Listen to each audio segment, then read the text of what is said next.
동인도 회사, 세계 최초의 주식회사, 그리고 역사상 가장 무자비한 기업의 탄생. 여러분, 잠깐요. 지금부터 제가 하나 물어볼게요. 역사상 가장 사악한 존재가 뭐라고 생각하세요? 히틀러? 칭기즈칸? 아니면 어떤 독재자? 틀렸습니다. 정답은 회사입니다. 그것도 주주들한테 배당금 잘 주던 아주 모범적인 회사. 이 회사는 자기 군대가 있었습니다. 자기 감옥이 있었습니다. 자기 조폐소가 있었습니다. 심지어 자기 나라를 통째로 삼켰습니다. 그것도 한 나라가 아닙니다. 인도 아대륙 전체를요. 그리고 이 모든 걸 하면서 주주들한테 꼬박꼬박 배당금을 줬습니다. 이름하여 영국 동인도 회사, 세계 최초의 주식회사이자 역사상 가장 무자비한 기업. 그리고 현대 자본주의가 어디서 왔는지를 아주 적나라하게 보여주는 이야기. 자, 이거 재밌을 것 같죠? 시작해볼까요? 썰록 채널에 오신 것을 환영합니다. 저는 도파민 생성자 도생 썰록입니다. 만약 여러분도 주식회사가 나라를 먹는다는 게 말이 돼? 도대체 기억이 어디까지 커질 수 있는 거야? 때문에 궁금해하셨다면 이 영상을 보시면서 도파민 수혜자, 도수가 되시기를 바라봅니다. 오늘 이야기의 핵심을 미리 말씀드리겠습니다.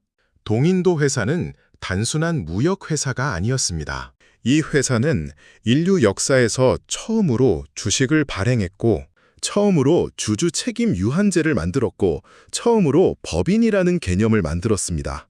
그런데 동시에 이 회사는 수백만 명을 굶겨 죽였고 한 문명을 통째로 착취했으며 그 과정에서 단 한 번도 우리가 나쁜 짓을 하고 있다고 생각하지 않았습니다. 왜냐고요? 그냥 비즈니스였으니까요. 역사의 아이러니가 아닐 수 없죠. 자, 시작해볼까요? 세계 최초의 주식회사는 어떻게 탄생했나? 후추 때문에 나라가 세워졌다. 여러분, 후추 좋아하세요? 요즘은 마트 가면 한 봉지에 1,000원이면 삽니다. 스테이크에 뿌리고, 파스타에 뿌리고, 라면에도 뿌립니다. 그냥 흔한 양념이죠. 그런데 1600년대 유럽에서 후추는 말 그대로 금이었습니다. 아니, 금보다 비쌌습니다. 왜요? 후추는 오직 인도와 동남아에서만 납니다. 그걸 유럽까지 가져오려면 중동의 오스만 제국을 통과해야 합니다. 오스만은 통행세를 왕창 뜯어갑니다. 그 다음에는 베네치아 상인들이 또 중간에서 한몫 챙깁니다. 그렇게 유럽에 도착한 후추 가격이 원산지의 수십 배. 중세 유럽에서 후추는 결혼 지참금으로 쓰였고, 임대료로 납부됐고, 병사 월급으로 지불됐습니다. 후추값을 못 내겠다는 표현이 완전히 파산했다는 관용어였을 정도입니다. 그러니 유럽 국가들이 어떻게 했을까요? 중간 상인 다 건너뛰고 직접 인도까지 가는 항로를 찾기 시작합니다. 바스코 다가마가 1498년에 인도 항로를 개척하고 포르투갈이 먼저 치고 나갑니다. 그 다음엔 스페인, 네덜란드, 영국이 줄줄이 따라갑니다. 그리고 1600년 12월 31일 엘리자베스 1세 여왕이 서명 하나를 합니다. 영국 동인도 회사 설립 허가서. 여왕이 허가서에 사인하던 그 순간 여왕은 자기가 인류 역사를 완전히 바꿀 괴물을 만들고 있다는 걸 몰랐을 겁니다. 아니면 알았는데 그냥 했거나. 주식회사의 발명, 천재적이고 위험한 아이디어. 자, 여기서 잠깐 짚고 넘어가야 할 게 있습니다. 동인도 회사가 왜 혁명적이었냐고요? 인도까지 배를 보내는 건 어마어마하게 비쌉니다. 배 한 척 짓는데 돈이 얼마나 드는지 아세요? 당시 기준으로 웬만한 귀족 한 명이 파산할 정도의 돈입니다. 거기다 선원 수십 명 고용, 식량 준비, 무기 장착. 그리고 가장 큰 문제. 배가 돌아오지 않을 수도 있습니다. 폭풍, 해적, 질병. 당시 인도 항로에서 살아서 돌아오는 비율이 얼마였는지 아세요? 떠난 선원의 절반도 안 됐습니다. 그러니까 개인이 혼자 이 사업을 하는 건 사실상 불가능합니다. 너무 비싸고 너무 위험합니다. 그래서 동인도 회사가 발명한 것이 뭐냐고요? 위험을 나누는 겁니다. 한 명이 돈을 다 내는 게 아니라 여러 명이 조금씩 돈을 냅니다. 배가 성공적으로 돌아오면 이익을 나눠 갖습니다. 배가 침몰하면 자기가 낸 돈만 날립니다. 개인 재산은 건드리지 않습니다. 이게 바로 주식회사의 원리입니다. 유한 책임이라는 개념. 여러분이 삼성전자 주식 샀다가 삼성이 망해도 여러분 집을 빼앗아 가지 않잖아요. 그 원리가 바로 여기서 시작됐습니다. 1600년대에 이 아이디어는 정말 혁명적이었습니다. 한 번도 없었던 개념이거든요. 갑자기 수백 명의 투자자가 모였습니다.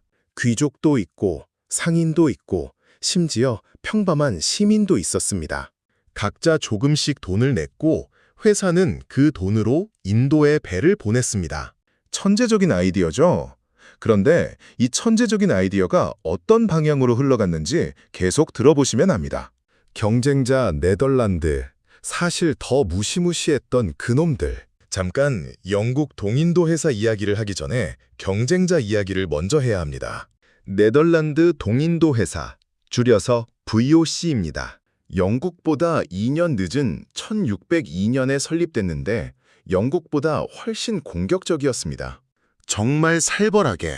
VOC는 인도네시아 향신료 제도를 차지하기 위해 원주민들을 어떻게 했냐고요?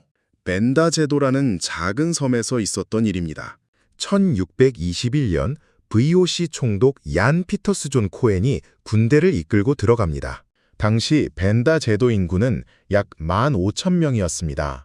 그 중에서 학살, 굶주림, 도주로 살아남은 사람이 600명이었습니다. 그나마 그 600명은 노예가 됐습니다. 이유가 뭔지 아세요? 원주민들이 VOC 대신 영국 상인한테 향신료를 판 게 빌미였습니다. 그러니까 VOC가 독점 계약을 어겼다고 인구의 96%를 학살한 겁니다. 비즈니스를 위해서. 이걸 보고 영국 동인도 회사가 어떤 생각을 했을까요? 저건 좀 심한 것 같은데 였을까요? 아닙니다. 우리도 저렇게 해야 하는 거 아닌가? 였습니다. 역사는 늘 예상한 것처럼 흘러가지는 않죠. 기업이 나라를 삼키는 과정. 무역회사가 어떻게 군대를 갖게 됐나? 자, 보세요. 이게 핵심입니다. 처음 동인도 회사는 진짜 그냥 무역회사였습니다.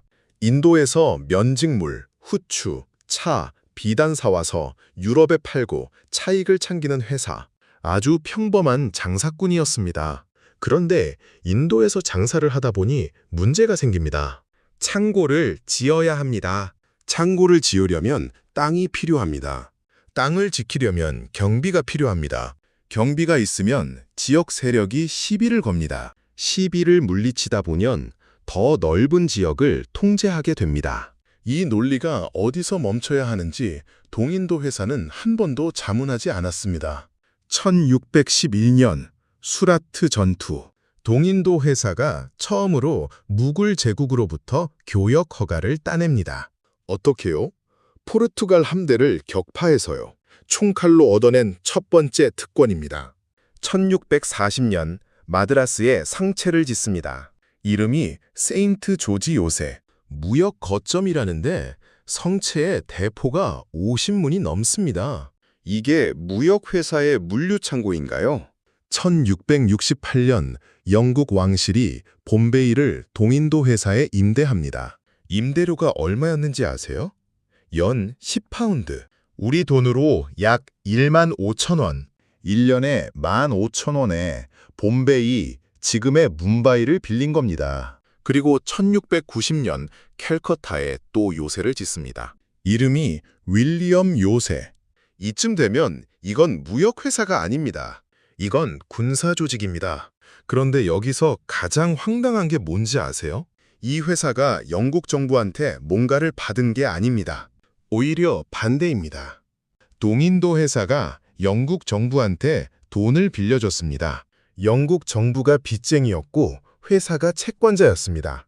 그러니 정부가 회사를 통제하기가 어려웠겠죠. 역사의 아이러니입니다. 플라시 전투, 나라를 산 날. 이제 결정적인 순간으로 가보겠습니다. 1757년 6월 23일 플라시 전투. 인도 벵골 지방의 나왑, 즉 지방 총독 시라지 우다울라가 동인도 회사 군대와 맞붙습니다. 나왑 군대는 5만 명, 동인도 회사 군대는 3천 명. 숫자로 보면 결과가 뻔할 것 같죠? 그런데 동인도 회사가 이겼습니다. 어떻게요? 뇌물. 나왑 군대의 핵심 지휘관 미르 자파르를 미리 돈으로 사뒀습니다. 전투가 시작됐는데 미르 자파르의 군대가 움직이지 않습니다. 그냥 구경합니다. 나왑은 배신당했고 전투는 싱겁게 끝났습니다. 미르 자파르는 뭘 받았냐고요? 벵골의 새 나왑자리, 동인도 회사의 꼭두각시로. 그리고 동인도 회사는 뭘 얻었냐고요? 벵골 전체의 세금 징수권. 잠깐, 이게 무슨 말인지 아세요? 무역회사가 세금을 걷습니다. 한 지역 전체의 세금을요. 벵골은 당시 인도에서 가장 부유한 지역이었습니다. 면직물 생산, 쌀 농업, 각종 무역. 이 지역 세금이 엄청났습니다. 동인도 회사의 주가가 어떻게 됐는지 아세요? 플라시 전투 직후 런던 주식시장에서 동인도 회사 주가가 폭등했습니다. 주주들은 배당금을 두둑이 챙겼습니다. 인도 사람들은 세금을 냈습니다. 회사에. 그리고 아무도 이게 이상하다고 생각하지 않았습니다. 왜요? 그냥 비즈니스였으니까요. 벵골 대기근, 비즈니스가 만든 지옥. 자, 이제부터 이야기가 좀 무거워집니다. 그러나 반드시 해야 할 이야기입니다. 1769년부터 1773년 벵골 대기근. 벵골 지역에서 이 기간 동안 죽은 사람이 얼만지 아세요? 최소 1,000만 명. 벵골 전체 인구의 3분의 1이 굶어 죽었습니다. 그런데 이 기근이 왜 일어났는지가 문제입니다. 단순히 가뭄이 들어서 아닙니다. 가뭄은 방화세였을 뿐입니다. 진짜 원인은 동인도 회사의 정책입니다. 동인도 회사는 세금 징수권을 갖고 나서 뭘 했냐고요? 세금을 올렸습니다. 대폭. 농민들이 내던 세금의 2배, 3배로. 그리고 동시에 벵골 농민들에게 식량 대신 양귀비와 인디고 청색 염료를 강제로 심게 했습니다. 왜요? 그게 더 팔리니까요. 유럽에서 인디고 수요가 엄청났습니다. 그 결과 흉년이 들었을 때 비축해둔 쌀이 없었습니다. 땅에는 먹을 수 없는 작물이 가득했습니다. 그리고 세금은 계속 내야 했습니다.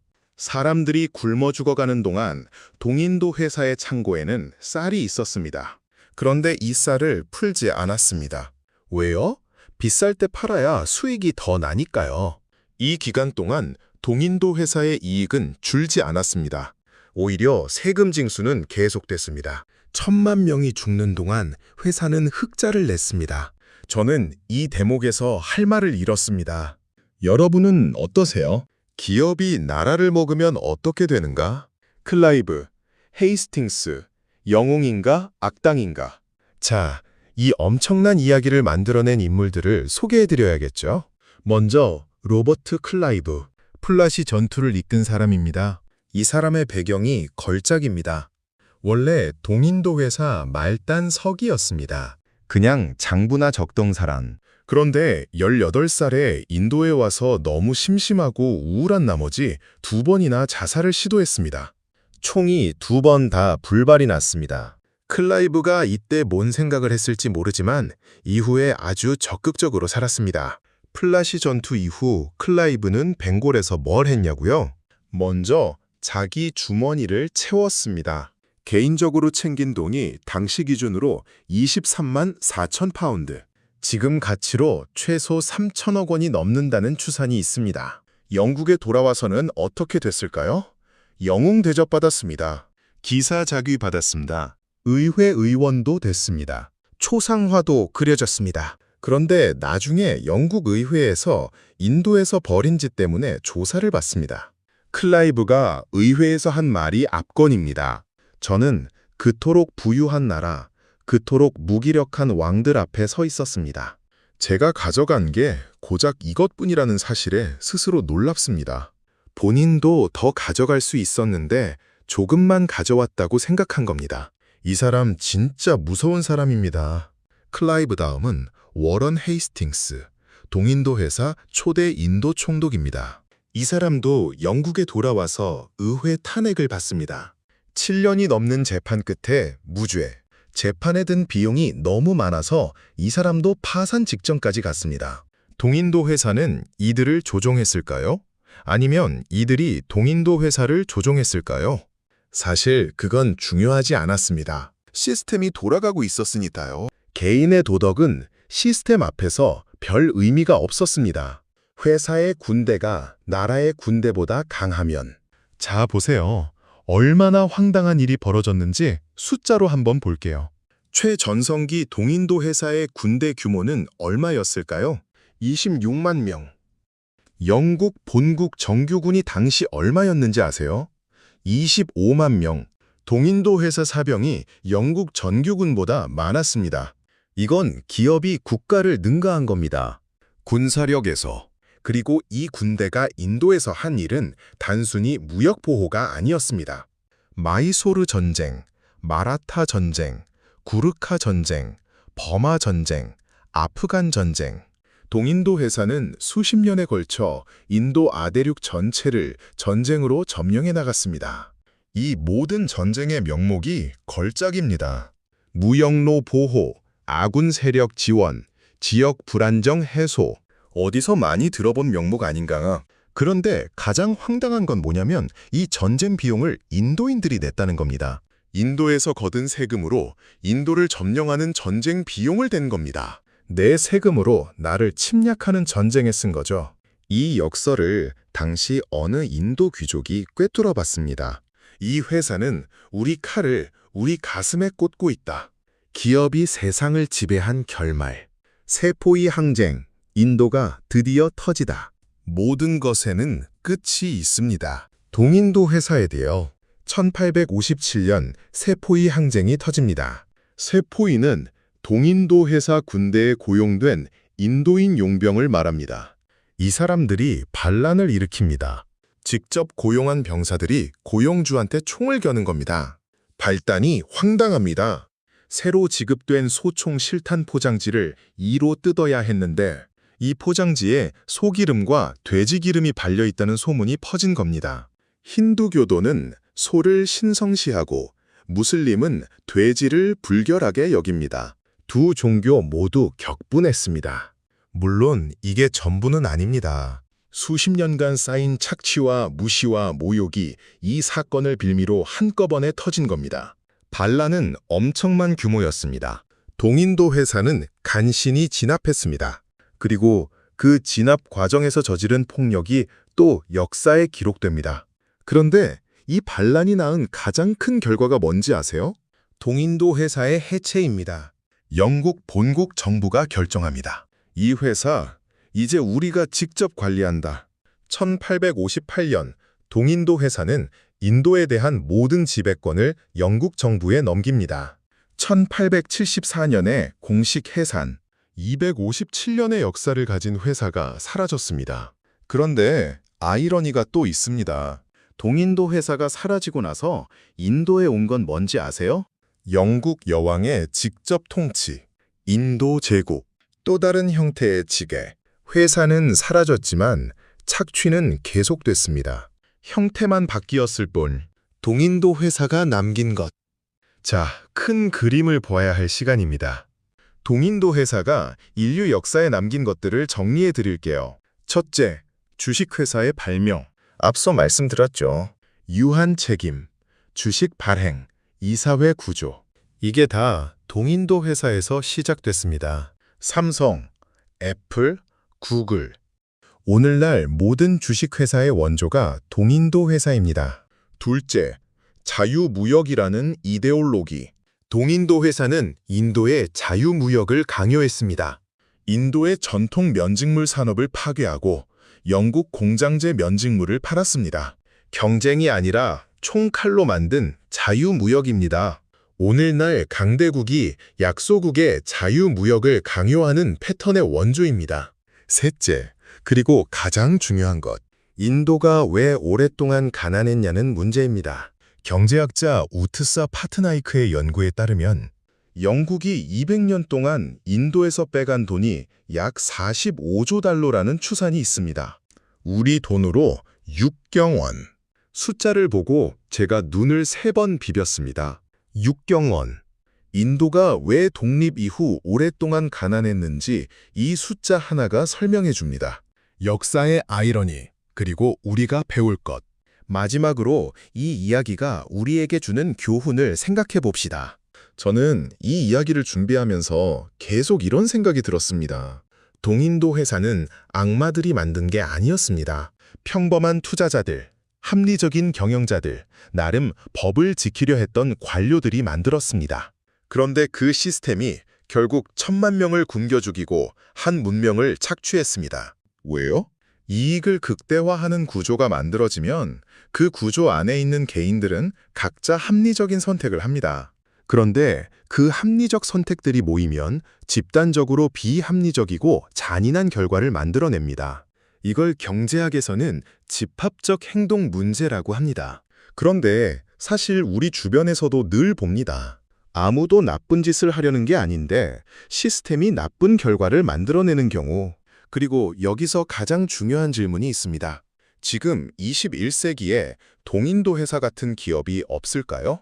매출이 나라 GDP보다 큰 기업들이 있습니다. 자체 위성을 띄우는 기업이 있습니다. 국가 정책에 영향을 미치는 기업이 있습니다. 국경을 넘어 세금을 피하는 기업이 있습니다. 형태는 다릅니다. 총칼은 없습니다.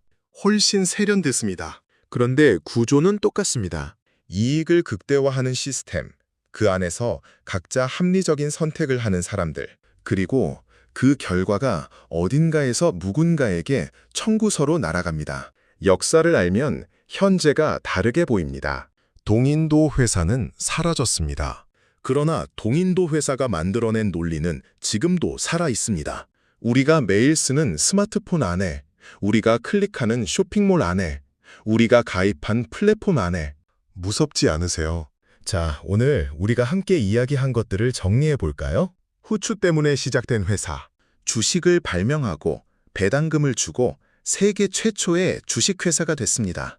그러나 동시에 나라를 뇌물로 사고 군대를 키우고 1000만 명을 굶겨 죽이고 인도 문명을 200년간 착취했습니다. 그리고 가장 황당한 건 이 모든 게 불법이 아니었다는 겁니다. 영국 여왕이 허가한 사업이었고 주주들은 합법적으로 배당금을 받았습니다. 역사는 늘 우리가 예상하는 대로 흘러가지 않습니다. 혁신적인 아이디어가 최악의 결과를 만들기도 하고 합법적인 시스템이 가장 큰 악을 저지르기도 합니다. 여러분, 이 이야기를 보시면서 어떤 생각이 드셨나요? 저는 이 이야기를 준비하면서 묘하게 불편한 감정을 느꼈습니다. 불편한 건 동인도 회사가 저 멀리 역사 속의 이야기가 아니라는 느낌이 들었기 때문입니다.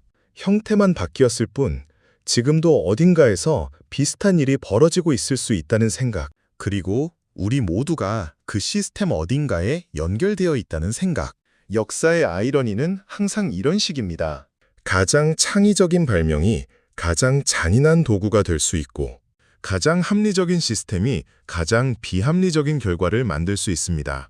그래서 우리는 역사를 봐야 합니다. 시스템이 만들어내는 결과를 직접 눈으로 봐야 합니다. 여러분의 생각이 정말 궁금해집니다. 댓글로 여러분의 생각을 꼭 남겨주세요. 여러분이 남긴 댓글이 다음 썰의 주제가 될 수도 있습니다. 오늘 이 썰이 재미있으셨다면 구독 버튼 꾹 눌러주시고요. 좋아요 한 번만 눌러주셔도 저 도생에게 엄청난 도파민이 생성됩니다. 그 도파민으로 더 날카롭고 더 흥미진진한 썰을 계속 준비해드리겠습니다. 다음 썰에서는요, 힌트만 드릴게요. 세계 역사상 가장 황당한 전쟁. 전쟁을 하기 위해 빌린 돈으로 결국 그 나라가 망한 이야기. 궁금하지 않으세요? 다음 영상에서 뵙겠습니다. 저는 도파민 생성자 썰록이었습니다.